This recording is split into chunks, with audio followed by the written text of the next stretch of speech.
My name is Claire McDermott and I'm the Project Coordinator for Commentate with the Verbal Arts Centre, and Commentate is funded by Legacy Trust UK, and we're here tonight in Lisnagelvin Leisure Centre for That Big Swim, which is one of the commissions that Commentate has running this year. Colin McCree keeps his head as he surges up the harbour. His stroke is fierce and without pain. He is a self-taught swimmer.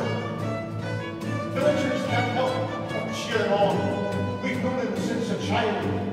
Grew up in this very place, where we grew up hard and wide.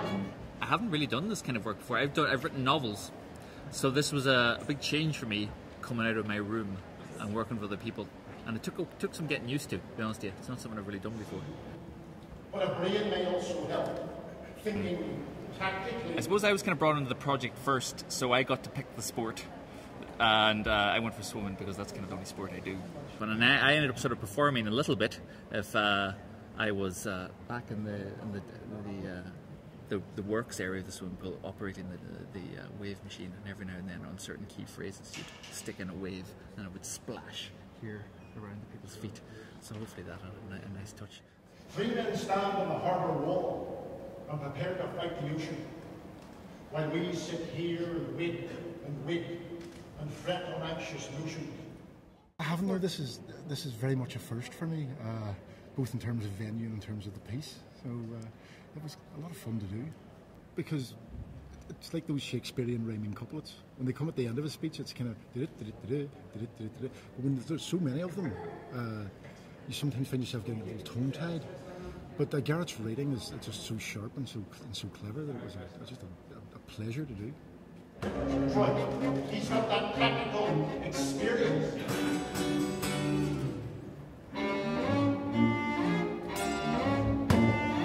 Reading it, I kind of took two main things from it. That was the three characters and their backstories, and then the swimming and the commentating. So in the music, there's kind of about a dozen pieces, and they're split into two. So there's character pieces, which are more melodic kind of tunes in it, and then there's race music, which is there to pick up the pace when it needs to and things like that. So. They're in, they're up, they're off. McCree is getting laughed at now.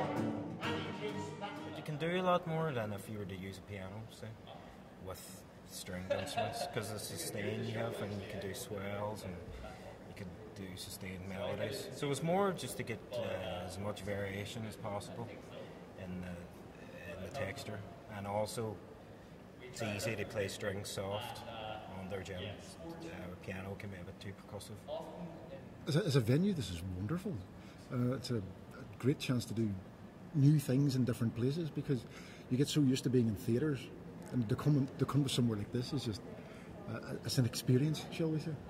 I suppose you do something like this in a space like this, and then the people who come here, maybe they won't ever quite look at the swimming pool in the same way again. It's taken on an extra dimension, very slightly. It's become, there's more possibility here now, maybe, in a way. So that is just one value that can be brought, I think, from putting art performances in unusual spaces and non-art venues. Well, definitely. I mean, I think there's a great opportunity to sort of bring the two things together and kind of get audiences from both. You know, people who wouldn't ordinarily go to a theatre would come and see something like this, and people who wouldn't ordinarily go to see a sporting event might be inspired to go and see something as a direct result.